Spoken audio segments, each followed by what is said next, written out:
வணக்கம். Welcome to know name YouTube channel. இந்த வீடியோவில் சளியை மிக வேகமாக உடனே வெளியேற்ற எந்த வகையான வழியை கடைபிடிக்க வேண்டும் என்பதை பற்றி பார்க்கலாம்.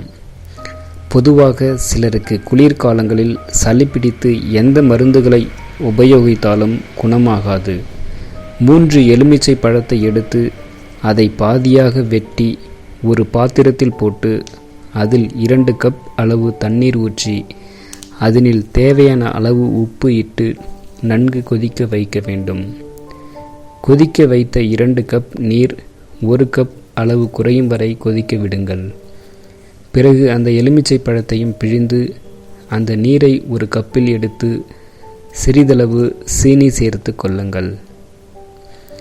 ஓரளவு சூட்டுடன் இரவு தூங்க செல்லும் அரை மணி நேரத்துக்கு முன்பு குடித்து விட்டு தூங்குங்கள்.